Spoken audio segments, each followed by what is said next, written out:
Bonjour, alors dans cette vidéo, comme vous pouvez le voir à l'écran, on va s'occuper de la synthèse et on va commencer par définir ce qu'est cette activité. On verra ensuite les grandes étapes qui permettent de réaliser correctement une synthèse et on terminera par les critères de qualité, c'est-à-dire plus précisément ce sur quoi vous allez être évalué pour que l'on reconnaisse une bonne synthèse. Alors une synthèse, c'est quoi? C'est un corpus de documents.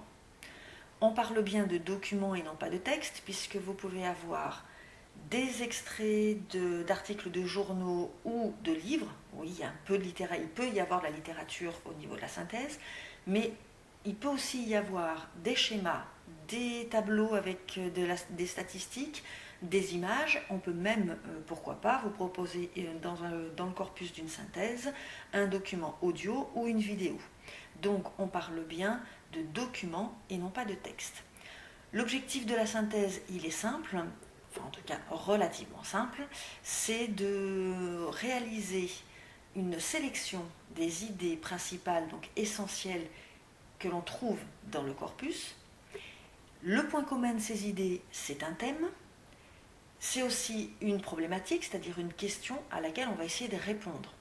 Une fois qu'on a sélectionné ces idées, on les organise et on rédige un document dont le contenu sera cohérent. J'insiste sur l'aspect cohérent, c'est-à-dire que si vous vous lancez sans méthode dans une synthèse, c'est le meilleur moyen de vous planter. Il y a des étapes à respecter. Une fois qu'on respecte ces étapes, c'est un peu de la mécanique.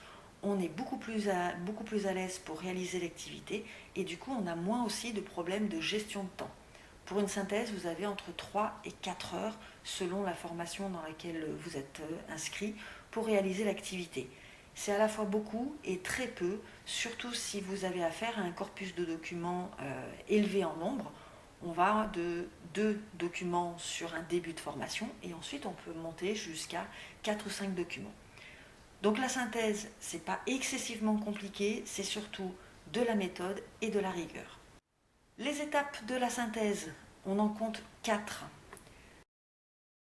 La première, c'est choisir. Vous devez sélectionner des idées dans des documents. Donc quand on sélectionne, on fait des choix. On ne prend pas tout. Ce qui est sûr en revanche, c'est qu'on doit utiliser tous les documents du corpus qui est présenté. Ces idées ensuite, on doit les confronter, les associer les unes aux autres en fonction de différents critères que l'on verra par la suite. Mais ce qui est sûr, c'est qu'on ne prend pas les idées et on les énumère pas les unes après les autres au niveau de la rédaction. On doit les associer. Avant de rédiger, il est important de justement mettre de l'ordre dans ces idées. Pour ça, il n'y a rien de tel qu'un plan. Et on verra comment on construit le plan d'une synthèse. Et enfin, une synthèse, c'est un document final qui, en plus d'être cohérent, doit être agréable à lire, tant sur le fond que sur la forme. Une synthèse, c'est aussi 2 qualités principales. C'est la formulation des idées qui doit être correcte, une bonne syntaxe. Vous devez être facile à lire.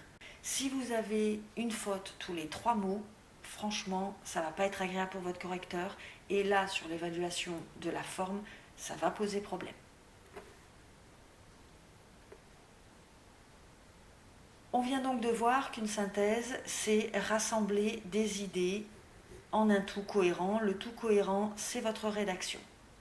Pour ça, on retrouve les 4 étapes. Choisir, c'est-à-dire s'approprier les documents. Vous devez non seulement trouver des idées, mais en plus vous devez les reformuler. Ces idées, il va falloir les confronter. Pour ça, vous devez être capable de les analyser. Une fois que vous aurez réalisé ce travail, il va falloir hiérarchiser vos idées, c'est-à-dire construire un plan. Et c'est seulement à ce moment-là que vous pourrez rentrer dans la rédaction du document final, donc de la fameuse synthèse. Et le texte que vous allez écrire, c'est pas n'importe quoi, c'est un texte qui va servir une réflexion, c'est-à-dire que vous allez répondre à une problématique. Je vous rappelle aussi les 2 qualités de la synthèse pour lesquelles vous allez être évalué.